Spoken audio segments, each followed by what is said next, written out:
Saludos, bienvenidos a Mundo 2020. La pandemia de COVID-19 sigue marcando el ritmo de la vida en 2022 a nivel global. La veloz propagación de la variante Omicron, mucho más contagiosa que las anteriores, parece poner freno a la ansiada recuperación. Cientos de vuelos suspendidos en todo el mundo por los contagios de las tripulaciones, fábricas detenidas, tiendas cerradas por falta de personal, puertos con sus operaciones limitadas, en fin, afectaciones en la producción y en la llamada cadena de suministro son hoy una realidad en muchos países ante la nueva ola de la enfermedad. Incluso si el golpe es breve, como algunos prevén, puede haber una ralentización de la recuperación y los analistas afirman que no se podría hablar de un verdadero crecimiento hasta 2023. Pero más allá de las estadísticas, ¿hasta qué punto es esta una crisis multidimensional con graves consecuencias sociales? Con esa mirada, hoy en Mundo 2020 hablaremos sobre cómo ha sido el impacto de la COVID-19 en los últimos 2 años, así como las perspectivas para 2022. Para eso hacemos contacto de inmediato con la experta en temas vinculados a las finanzas internacionales, Gladys Hernández Pedraza, especialista del Centro de Investigaciones de la Economía Mundial. Bienvenida al programa. Muchas gracias, Adriana. Siempre es un placer poder compartir algunas ideas con este programa extraordinario que le aporta tanto conocimiento a nuestro pueblo. Para nosotros es un honor poder estar acá. Gladys, en los últimos tiempos hemos visto textos como que la economía global va rumbo a una de las peores recesiones de las últimas décadas tras el cierre temporal de la actividad para evitar la propagación de la pandemia, que el Producto Interno Bruto Mundial no se contraía desde la crisis de 2008, aunque daba signos de desaceleración. Pero tras los cierres provocados por la pandemia, se contrajo un 3,1%, afectando las economías más avanzadas. O sea, textos como esos fueron muy frecuentes en el transcurso del año 2020. Aunque la situación ahora se valora de otra manera, sería bueno empezar por definir realmente qué pasó en ese primer año de pandemia y a qué nos referimos exactamente cuando hablamos de una recesión económica. Esto es un término que es económico, muy específico, es un término técnico que establece un periodo que suele variar, pero realmente la mayor parte de los economistas considera que en un periodo de 2 trimestres, aproximadamente 6 meses, la recesión económica se instala, o ese fenómeno se conoce como recesión económica, en el mismo momento en que se produce una crisis económica que está afectando la producción, el comercio, el empleo y, por supuesto, se disminuyen los salarios, se disminuyen los beneficios que pueden cobrar los trabajadores en sus empresas, y esto conforma un panorama de decrecimiento económico importante. Como he comentado, hay economistas que valoran que la recesión se puede instalar si usted tiene ya más de 6 meses, más de 2 trimestres con esa situación. En el caso específico, a escala internacional, se plantea que en los últimos 150 años han existido aproximadamente 14 recesiones, pero de esas recesiones, tal y como se analiza, en dependencia de la duración, de la cantidad de meses que se establece ese decrecimiento económico, es necesario apuntar que ha habido 4 que se consideran las más importantes, y la cuarta precisamente es la que ha sido generada por el coronavirus. En primer lugar, estaríamos hablando de la crisis que precedió a la Primera Guerra Mundial.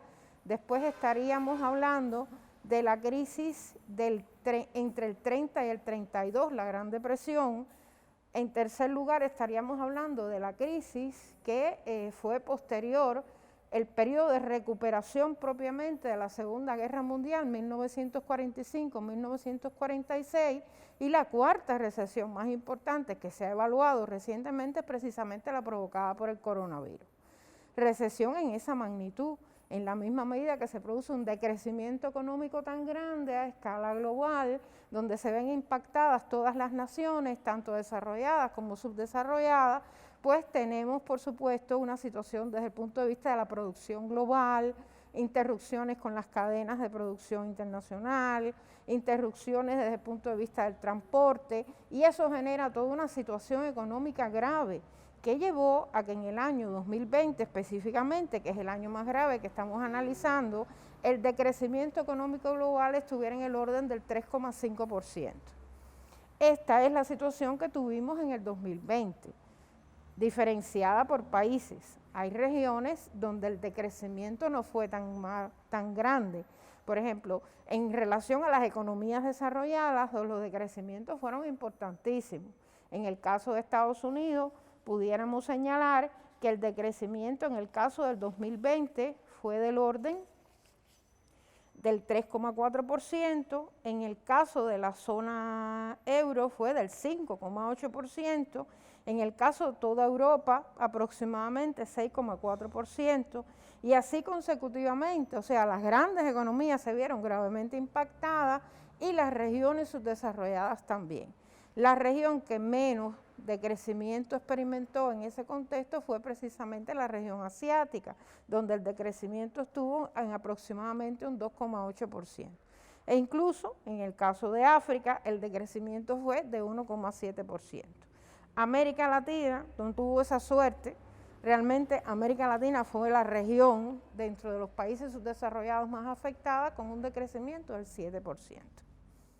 Gladys, en los primeros meses de la pandemia de COVID-19, numerosos analistas y medios de prensa estimaron que este fenómeno podría afectar a la economía mundial de tres maneras principales, afectando directamente a la producción, creando trastornos en la cadena de suministro y en el mercado, y también por el impacto financiero en las empresas y los mercados. Pero hay que tomar en cuenta que la pobreza extrema aumentó en 2020. 2 años después se puede afirmar que esas tres han sido las maneras en que la pandemia impactó en la economía y cómo se ha manifestado. No debemos perder de vista que desde el punto de vista de las instituciones financieras internacionales o estas agencias de calificación de riesgo financiero, instituciones de las Naciones Unidas, como en el caso del Banco Mundial o como el caso del Fondo Monetario Internacional, la mayor parte de los análisis que se realizan con un marcado impacto económico. Adoptan una serie de valoraciones que impactan directamente o no en el crecimiento económico, pero realmente lo que estuvimos presenciando y lo que todavía estamos presenciando es una crisis multidimensional. Hay efectos, impactos desde el punto de vista social, desde el punto de vista económico, desde el punto de vista ambiental, e incluso ahora se está hablando de cambios en los patrones de conducta de los seres humanos a partir de transformaciones psicológicas que se han conformado en la propia población. En el caso de la economía está claro que lo hemos comentado, hay deterioro de la producción, hay incremento de la demanda, escasez de productos, escasez de materias primas, ruptura en las cadenas globales de producción y por tanto incremento sustancial de los precios de la transportación de esos productos. En el caso de los impactos sociales, el más relevante es por supuesto el incremento de la pobreza. Diferentes instituciones plantean que hay aproximadamente entre 140 y 150 millones de nuevos pobres, en la misma medida que todas estas variables económicas y ambientales afectan a la población mundial. Y desde el punto de vista ambiental se ha producido una situación muy interesante, aunque aparentemente la crisis generada por el coronavirus determinó que se produjese una disminución relativa de las emisiones de gases de efecto invernadero. Lo cierto es que desde el punto de vista estructural esas emisiones no han sido todavía disminuidas. Y la más reciente prueba de ello es precisamente los acuerdos de la COP26, en los cuales ni siquiera se logró llegar a un consenso en torno a la magnitud financiera que se necesita, el financiamiento necesario para asumir realmente de forma radical las políticas de adaptación y mitigación que se necesitan para hacer frente a ese proceso. E incluso contradictoriamente, en la misma medida que se estaban adoptando relativos acuerdos en relación con estos temas, por otra parte, países aprobaban subsidios a combustibles fósiles para seguir su producción. O sea que toda esta multiplicidad de crisis es muy importante. Por último, no quisiera detenerme antes de mencionar los patrones de conducta, Patrones de conducta que tienen que ver con nuevas formas de analizar la organización y el trabajo en el mundo. Por ejemplo, estaríamos hablando del papel que tiene hoy el teletrabajo, el papel de la búsqueda de una seguridad. Hay un fenómeno muy interesante que se está conociendo como la gran renuncia, o sea, trabajadores que llevaban tiempo pensando en renunciar a sus empleos, adoptan decisiones realmente radicales de transformar su trabajo y renuncian, países en los cuales hasta 4 millones de personas renuncian en un momento determinado, como puede ser el caso de los Estados Unidos, y las empresas se encuentran ante el dilema de generar, ofrecer realmente y contratar empleo, porque las personas no están dispuestas a participar de ese tipo de trabajos tradicionales en las mismas condiciones anteriores. O sea que todo esta multiplicidad de efectos es una consecuencia lógica de lo que ocurrió en el 2020 fundamentalmente con el tema del coronavirus. Al finalizar 2020, Gladys, se valoraba que la economía mundial podría ir en camino hacia un crecimiento firme, aunque sigue igual debido a los efectos perdurables de la COVID-19. A eso se añadió luego la incidencia de los índices de vacunación. Un informe del Departamento de Asuntos Económicos y Sociales de la ONU en mayo de 2021 decía que tras más de un año de pandemia, las perspectivas de crecimiento mejorarían para las grandes economías, pero no tanto para las otras muchas que están en desarrollo, y la situación de los más vulnerables se volvería aún más precaria debido a la elevada pérdida de puestos de trabajo, a la inflación y otras causas. En definitiva, ¿cómo fue que se comportó el 2021? Es cierto que se ha generado toda una dinámica en torno a la recuperación económica global, porque en el primero y el segundo trimestre del año 2021 se apreciaron una serie de tendencias a la recuperación que fueron muy importantes. Y también es cierto que esto estuvo acompañado por todas las expectativas generadas por los procesos de vacunación a escala global. Ahora, tendríamos que decir que esto no ha sido homogéneo en todas las naciones. Esto se ha reiterado en distintas ocasiones, pero hay que repetirlo y cada vez con mayor fuerza, porque con una pandemia como la que está experimentando la humanidad, en la misma medida que haya más vacunados, hay más posibilidades de generar esa inmunicidad que se necesita para que realmente una economía pueda funcionar de forma adecuada. Lo cierto es que ya en el tercer trimestre y cuarto trimestre del 2021 se produce una caída importante en relación con el crecimiento económico que se había observado. Pudiéramos decir que entre los pronósticos, porque recordemos que se está acabando el año, estamos iniciando el 2022, todavía no se tienen los resultados estratégicos reales de cuánto se creció o se decreció, pero lo cierto es que para el 2021 se estaba hablando de que la economía global en un momento determinado estaría creciendo un 6%, después ya en octubre, noviembre se habló de un 5,9% y finalmente se terminó con un pronóstico del 4,9%, en los últimos pronósticos del Fondo Monetario Internacional de octubre así lo señalaban, porque ya había un incremento exponencial de las nuevas variantes de la COVID-19 y su impacto en las economías que estaban siendo afectadas por ella. Este proceso es un proceso que se mantiene. Hay algunos elementos que me gustaría señalar como elementos que se mantienen vigentes a lo largo de 2021 y que probablemente también lo estén en el 2022. En primer lugar, no estamos en presencia de la desaparición de la pandemia, por estas mismas causas que hemos estado señalando. Se necesita una vacunación generalizada a escala global, no existe ese elemento. Otro elemento es el problema de las interrupciones de las cadenas globales de producción, o lo que se conoce como los cuellos de botella. Eso, en la misma medida que la demanda se ha hecho mayor y se ha reducido la producción global de productos y materias primas, automáticamente ha generado un gran tema con el transporte, la reducción y el encarecimiento de ese tipo de transporte, etc. El otro tema es la variable inflación. Usted tiene caída de la producción, incremento de la demanda, tiene problemas con la transportación de los productos, eso se traduce en escasez y en inflación. Y esto afecta a todos los países por igual. Y son esas famosas fotos que estamos observando sobre anaqueles vacíos en países desarrollados donde jamás habíamos observado nada de esto, en las condiciones de ese sistema capitalista. Pero lo cierto es que ese es uno de los elementos clave. El otro tema de la inflación es que en la medida en que se han ido generando proyectos de financiamiento, paquetes de financiamiento para las diferentes economías para hacer frente a la COVID, se ha ido incrementando el nivel de deuda de las economías a escala global. La deuda global en este momento ya representa casi el 300% del Producto Interno Bruto global.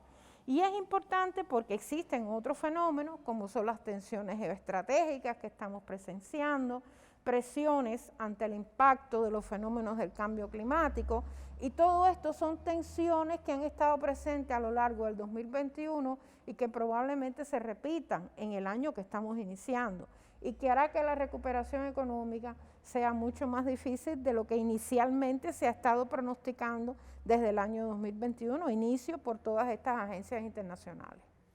Gladys, ahora hagamos una pausa en esta conversación. Al regreso hablaremos sobre el impacto de la pandemia, específicamente en el turismo y las consecuencias de la COVID-19 para la economía latinoamericana en 2022. Así que no se aparten, que en instantes estamos de vuelta en Mundo 2020.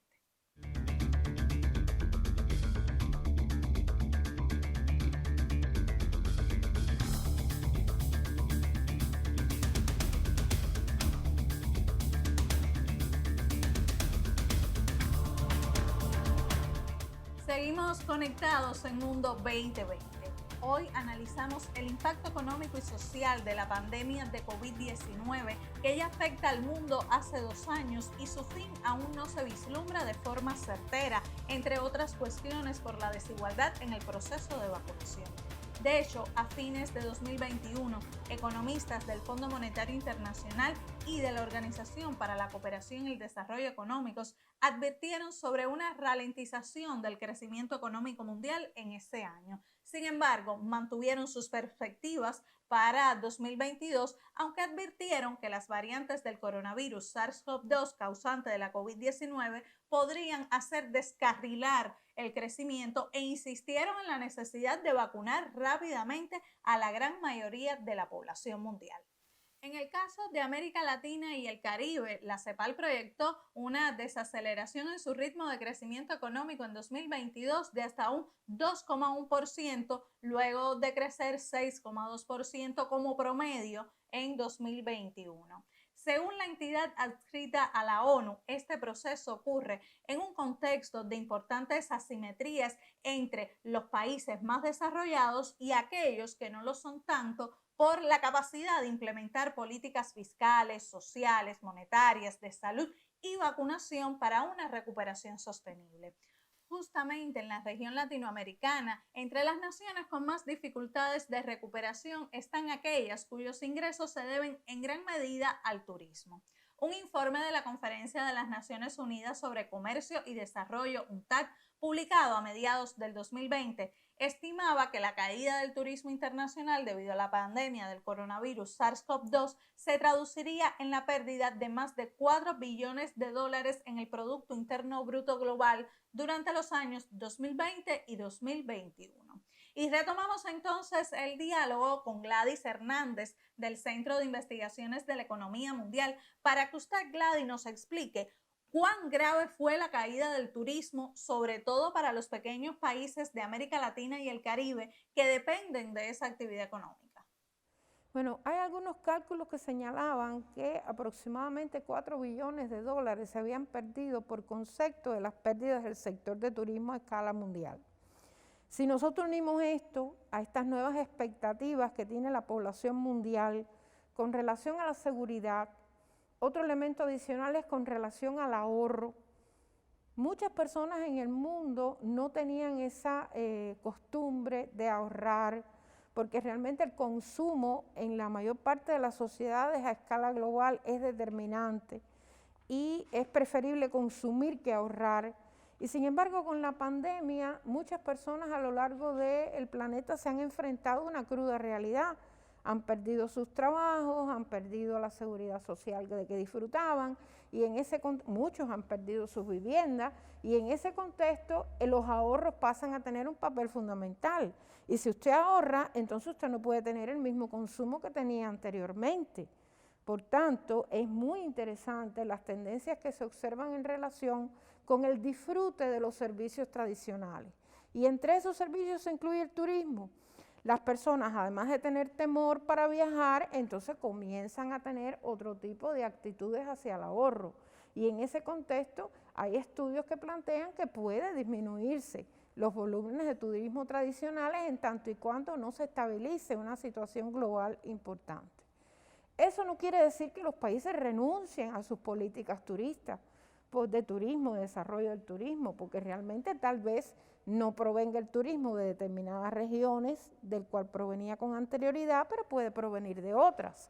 O sea, todo está en la política que se aplique, cuáles sean las garantías que se generen hacia ese sector por parte de las naciones que reciben a los turistas, y en ese contexto pueden haber múltiples escenarios, pero lo cierto es que la pandemia condiciona cambios en los patrones de actitud de las personas, condiciona, por supuesto, fenómenos vinculados a la propia enfermedad, y esto, por supuesto, habrá que irlo analizando en la medida que avancen los acontecimientos. En el 2021 tuvimos un panorama, una primera mitad en la cual hubo determinada recuperación y una segunda mitad en la cual se arreciaron nuevamente los impactos de la pandemia. Y esto, por supuesto, está condicionando el desarrollo de ese sector también, pero no solo de ese sector, de muchos sectores. Y Gladys, en el caso de América Latina y el Caribe, desde 2020 se vio la caída en el precio de los commodities y también de las monedas frente al dólar, hubo fuga de capitales, la interrupción de las cadenas de producción, la caída del turismo, de las remesas, en fin, la lista de consecuencias es muy larga. ¿Cuáles han sido precisamente esas consecuencias económicas directas derivadas de la pandemia para nuestra región y en sentido general, en su opinión, cuáles serían las amenazas para la economía latinoamericana y mundial en 2022? En primer lugar, ya lo hemos comentado, lo hemos reiterado, cuál va a ser la evolución real de la pandemia. Si esa pandemia, como en algunos países, pasa a considerarse como una endemia, quiere decir como algo normal, como en su momento fue el SIDA, que fue un fenómeno que surgió y después pasó la población mundial a convivir con ese fenómeno, bueno, habría que ver cuál va a ser la solución que se le da o cuál va a ser el tratamiento para ese fenómeno. En otro elemento importante, otro escenario, están los temas económicos, donde predominan valoraciones vinculadas a la inflación global, porque este es uno de los fenómenos más graves. En la misma medida que la inflación global sigue afectando el desempeño económico de los países, estaremos propensos a cambios en la política monetaria global o nacional, y en ese caso estamos hablando de un incremento importante de las tasas de interés. Si esto sucede, estaremos en presencia entonces de un incremento exponencial de la crisis de la deuda, porque muchos de los países subdesarrollados que ya vienen con problemas graves de deuda desde antes de la crisis de la pandemia, verían recrudecerse el impacto de estos fenómenos en la misma medida que sus deudas han crecido exponencialmente durante todo el 2020 y el 2021, en la medida que los gobiernos se vieron en la necesidad de aplicar nuevos paquetes financieros para poder hacer frente al coronavirus. Y ese es un tema grave. Y un tercer elemento son los desequilibrios que se han generado en los mercados financieros y que afectan directamente la recuperación en países importantes como los propios asiáticos. Hemos estado comentando que es una de las regiones donde menos decreció en el contexto de la economía en medio de la pandemia, pero sin embargo, si se ven influidos por todas las fluctuaciones de los mercados financieros, es posible que se afecte su recuperación. Y en ese contexto entra América Latina. Ya yo he dicho dos de los elementos más graves que afectan a América Latina. En primer lugar está la inequidad con el tema de la vacunación, el tema de la necesidad de resolver, el tema de la vacunación a escala de los países. Es importantísimo, es estratégico para poder hacer frente a una recuperación económica más o menos estable. Y en un segundo momento están todos los problemas monetarios financieros que hemos comentado, porque América Latina es una de las regiones más endeudadas del mundo. Y en un contexto de incremento de las tasas de interés podríamos estar en presencia de una nueva crisis de la deuda, muy parecida a la crisis de la deuda que tuvimos en la década de los 80. Antes de finalizar, Gladys, nos gustaría saber, en su opinión, cuáles son las lecciones aprendidas de la pandemia. ¿Avanzarán los países hacia políticas económicas que les permitan mejorar su capacidad de respuesta ante una eventual crisis pandémica similar en el futuro? Hay un elemento que hemos reiterado y que vale nuevamente la reiteración. En el contexto de una crisis como la actual, las políticas históricas neoliberales que han adoptado los gobiernos en las últimas 3 décadas no son capaces de responder a una dinámica como la que ha generado la pandemia actual. Porque realmente todo el fenómeno de la descentralización, de las capacidades del Estado, todo el fenómeno de la liberalización financiera y comercial, están muy lejos de permitirle a los estados asumir políticas centradas en los intereses como los que se desarrollan con una pandemia como esta. No ha habido una respuesta de los sectores de salud en muchos países acorde con las necesidades de sus sociedades, en la misma medida que muchos de estos sectores han estado descentralizándose, que la salud pública ha pasado a tener un papel secundario en muchos países. Y bueno, eso es una primera lección, que es estratégica. Una segunda lección es que en un contexto como el actual, donde los propios países desconocen cuál puede ser el devenir de una pandemia como esta, los impactos globales que genera, los famosos problemas globales, el elemento del multilateralismo es esencial, el elemento de la cooperación se torna radical, porque es la única forma en la cual aquellos países que tienen un relativamente mayor desarrollo pueden incidir en políticas que le permitan a los países más atrasados resolver o por lo menos hacer frente a crisis como esta. Y sin embargo, estamos en presencia de un proceso en el cual la mayor parte de los países con esas condiciones de desarrollo se han centrado en resolver sus problemas, como es el caso de la vacunación, y han sido muy poco cooperativos. Por tanto, el tema de la cooperación pasa a ser estratégica. Y en ese tema, el tema de la cooperación regional, para nosotros la integración, la cooperación regional en América Latina y el Caribe se torna indispensable en un contexto como este, porque es la única forma que en un contexto tan diverso internacional la región puede hacer frente a determinados fenómenos. Y un tercer elemento que es realmente muy importante es el tema del conocimiento de la ciencia, los avances de la ciencia, la necesidad de potenciar el gasto en educación, desarrollo, ciencia, porque es la única forma en la que los países pueden hacer frente a crisis como la actual. Una nueva variante de un nuevo virus, que además no se conoce mundialmente y que solo puede ser enfrentado si se cuenta con una base científica, con un proceso educativo sostenible, que le permita a los países generar aquellas capacidades endógenas que le permitan poder desarrollar esos fenómenos, esas investigaciones científicas que puedan llevarlos a un fin. Me parece que es esencial esas 3 lecciones que esta crisis ha revelado, deberían de ser lecciones que los países deberían tomar en cuenta en su enfrentamiento a fenómenos como estos. Muchísimas gracias, Gladys, por estas reflexiones sobre cómo la pandemia de COVID-19 impacta en la vida de todos y también profundiza las desigualdades. Agradezco mucho la oportunidad y espero que podamos tener otra sesión en el futuro y ya veremos cuáles son los resultados reales que aportan todas estas investigaciones. Bueno, pues así nos despedimos. La próxima semana regresamos para mirar al mundo con 2020.